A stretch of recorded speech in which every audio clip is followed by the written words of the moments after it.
Alrighty folks, it is Diecastbuffet here again. Today we have a 124 scale diecast in the studio. Yes, I know it's a paint scheme I don't like, donor, but we're going to do a diecast review on it nonetheless. It is officially the Kelley Blue Book number 9 Chevrolet Camaro for the 2023 season. It is our first ever next-gen 124 review.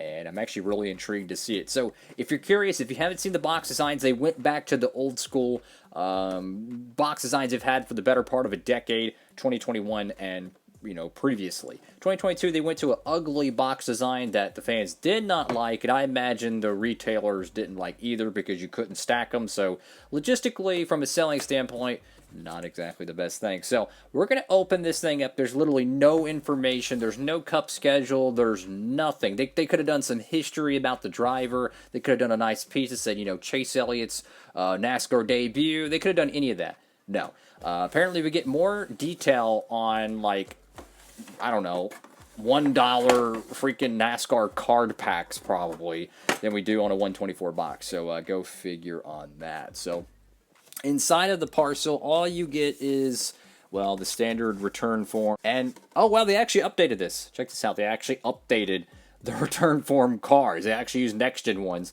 For the longest amount of time, they had, 2017 die-casts on there. So, yeah, just shows you they really don't update things. Anyways, so we have this 124 scale die-cast here. This thing already looks like a sports car. This is interesting.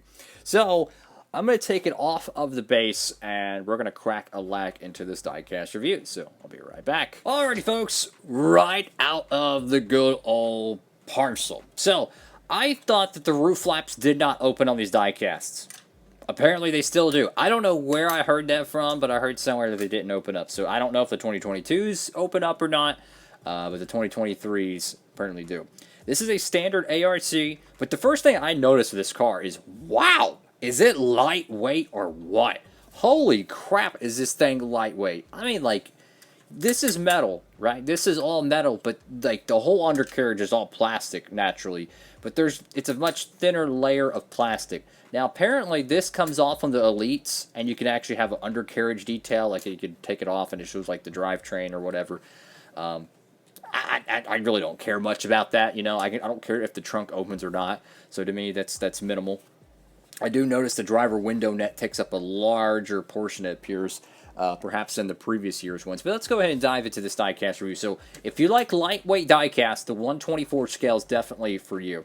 So, go over here to the front of the car. And again, I am not a fan of this paint scheme. It is donor, but we got Chase Elliott on the front windscreen there. You got Kelley Blue Book official guide right there on the hood. You got your fake Louisville decals. These are decals. This is not actually into the diecast mold. I imagine it would be difficult, but I have seen sports car diecasts that, have had, a lot of detail like that. So you go to the front of the car, you have the Chevrolet decal there, you got Hendrick Motorsports number 9, you got Sunoco, you get your splitter. The splitter does have a little detail here, how it does kind of go up and then it goes down, so there is a little bit, you can see it right here where my right thumb is, you can see the little groove, so that's nice. I just can't get over how lightweight these things are. And I know some people don't like that. I'll be honest with you. I prefer a heavier diecast because it's just, I don't know. I like quality when it comes to 124s. So I like my 164s lightweight, but I like my 124s heavier. That's just preference, though. Some people are like, hey, maybe you have a better chance of not dropping it, But some people are like, well, that makes the product feel cheaper, So it's very subjective to me. Personally, I like a little bit more weight on my car. I got Kelley Blue Book right there in the middle. Ugly logo placement, in my opinion. You do have the Coca-Cola decal, Hooters, Lumar, Universe, Napa Auto Parts. Get bioethanol. So for the longest, I thought it said American ethanol, but apparently they changed it eventually. KBB.com. You have these goofy, random RV stripes. I don't know what they're thinking there. You got the Goodyear decal there. I love the wheels, bro. This whole front axle turns so well. You know what it reminds me of? Of those, cheaper 124, diecast you can get at the retail stores for just random production cars, like Jaguars or Chevy Camaros or whatever. I think they were like, I can't remember the full diecast name or how to pronounce it, but it started with an M and it had an A and an I in it. Anyways, it's like a cheaper version of Hot Wheels, but they had a lot of 124s or that style, cars, and they were really cool. But the front wheels would turn so well. That's what it reminds me of. I love the detail. You can see the brakes in the back. That's a nice touch.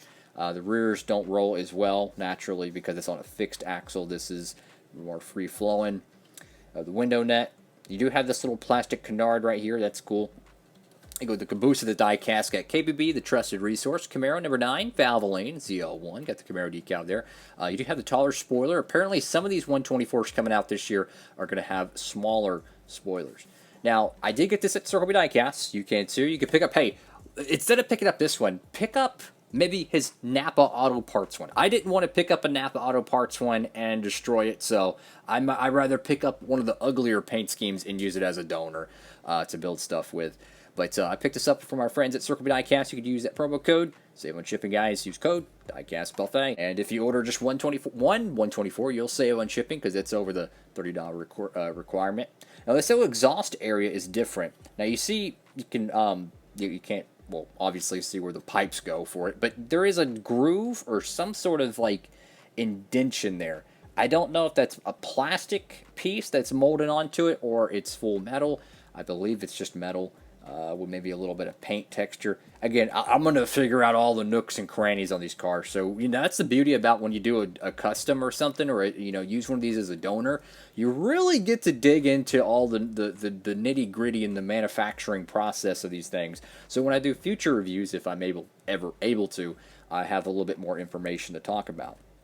Now, I will say that the windows have a tremendous amount of detail, like printed, like the little dots right here, got dots right here. The back window, I don't know, the car feels like it has raced wear detail, even though it's not a raced one or raced wear diecast. Now, you can't see on the spoiler, this is different. There is these little bumps. Those are actual physical bumps. That is not decaled, so that's something new. I gotta give them a little props there. There is no cut insert right here, unfortunately. That's just decal. Go to the roof of the car, and again, this does have roof flaps. I hope they did a different system than they did in the Gen 6 one, because it doesn't look like they did. But these roof flaps, the way they're designed, they chip so easily if you build your own. It's better to, like, look at that. Yep, right there. They have not improved their 124s. Look at this, guys. Like, look how wonky jaw. Yeah, that was the problem with the Gen 6 ones, is the way they have it, the hinge doesn't secure it tightly. Now, I'm going to show this example. We're going to show underneath the hood real quick, and this is what I'm talking about. Well, when I critique something, I like to give some constructive criticism and, how to improve things. You see the hood, even though there's a hair in there, that's always nice or something. Oh, look at all the decals there. That is really cool. Chevy, Napa Auto Parts, Hooters, all kinds of stuff. So this is a fixed hinge, just about, as I just close it again. That's great. It's a fixed hinge. So meaning it's going to go one way and it's not going to go the other. It's not going to chip. It's not going to rattle and rock and roll. It's a fixed hinge. And it does have a little bit of a, I don't know how to describe it, but if you put it right here, it's going to close automatically. So you have to keep it above a threshold. That is a good hinge. That is good. They need to use something similar to this fixed hinge, and modify it and make it smaller to fit these roof flaps. Because what happens is there's a plastic plate that's on the inside of the car, and it's basically smashed against the roof of the car on the inside. And between that plastic plate and the metal casting of the roof is your little roof hinge. There's a little rod and it sticks between it. My point is there is room for this thing to rattle around. I've torn these things apart. I've looked at them. Trust me, they can do much better job on manufacturing that. I've seen many different smaller 164s that have better hinge designs than this. So if there was one thing I could give them, like advice, at least for the elites, get a different hinge design. Something that's more structured like the hood ones, or perhaps the trunk ones, because this little shake, rattle, and roll, it's really annoying, and inevitably it's going to chip a lot of cars. these little decals around the corner, they're going to chip. You can already see that one's a little chipped there from the way it's manufactured. But I don't know. That's just my honest opinion. So you got over here, you have another TV camera pod, which I think this is the rear view camera. It's actually mounted on top of the back window. Again, we're exploring here. I've never held a 124 next-gen car, so I'm kind of going to school, so to speak. But you have the rear camera pod here. That's different. And it is almost exactly symmetrical, or maybe it actually is perfectly lined up to the roof one, so the air would travel over it. That's actually pretty cool. I get to look at the engine as much as I want to, so we're going to look at it again. I was too busy being a teacher, so we're going to open it up again. But my honest opinion of these 124s, and you can see the engine detail. Now, you might be saying, okay, this looks like crap, this is cheap, plastic. This is exactly what the next-gen engine bay looks like. I'm just going to keep it 100% honest with you. This is where the vents would go, so your air goes to the top here, goes into here, and it goes into this, throttle body or whatever. So this is exactly how a next-gen engine bay looks. It's all covered up. It's plastic. If you go open the hood on a car that was made, after 2010, it's going to look a lot like this, a buttload of plastic. The Gen 6 car was still very, very similar to how the 90s stock cars were, just a normal engine. This is completely different in terms of design. So, yeah, just production cars get more plastic, and naturally the whatever's... the next gens are going to get that as well, the race cars. So I will say, in my honest opinion, and this is not going on the paint scheme, because you already know how I feel about this paint scheme. I already ranted on that enough. This is just a donor. But the metal on this thing is significantly less. Significantly less. It is a lot thinner. So if you are someone who plans on moving these cars around, maybe even shipping them, that's actually going to be good, because it's going to cost less to ship it. They're easier and lighter to move around, so maybe, if you drop it, it won't break as bad. 2, it's easier to move around, but for the collector who likes heavy expletive cars for quality purposes, this is not going to be a great thing for you. But I will recommend getting one of these and just checking it out, because to me, they look so cool. Like, again, the paint scheme looks like crap to me. I'm going to keep it real. But just looking at the wheels... I mean, it looks so freaking good. It looks just like the real racetrack 124s. Like, that is freaking awesome. Beautiful, beautiful rims. I love this, it's like an alloy, not polished, but kind of a faded chrome or a blurry chrome. It just looks really, really good. And seeing the brake, I think that's, the brake disc within it. And the brake disc actually has some decals or something on there, so it's textured. That is really, really cool. I don't know about the interior of the car. Again, when I take it apart, I'll be able to, because I'm going to actually probably drill this thing out right after this video.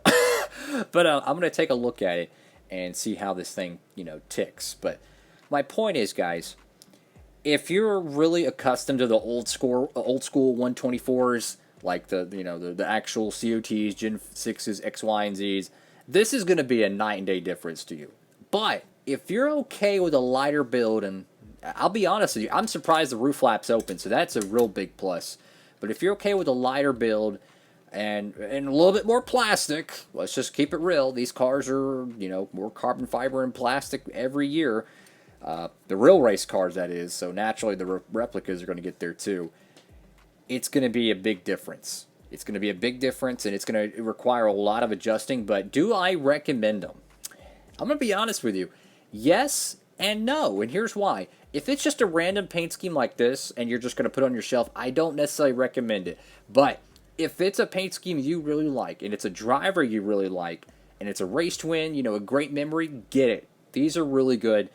The price point for these are getting really expensive, so I have to recommend the 164 line, even though they're getting more expensive. I have to recommend the 164s more. But if you went to, I don't know, the Talladega race this year in 2023 and saw Kyle Busch win, get that 124, you know what I'm saying? They're really cool. I actually do recommend them. I don't recommend getting 100 of them, because they're expensive, but if you want to do it, go for it. But that's just my honest opinion, guys. What do y'all think about these 124 diecasts? I think they're beautiful. Like, the actual casting and the mold of it, I know they're more lightweight, but from what I see, these things are beautiful, guys. Thank y'all so much for watching the video. make sure to like, comment, and subscribe. And what a really cool diecast. Now, I will say this one does not roll as best as possible. I have another 124 I'm going to be doing a diecast review on. I'm going to check that one out and see if maybe this is just the bugaboo. Maybe this one just doesn't roll well. Sometimes the rubber and stuff can be thicker in certain portions, which prohibits the axles from flowing. So we'll be checking that out. But thank you all so much for watching. Have a blessed one, everybody. Diecast Buffet, signing off.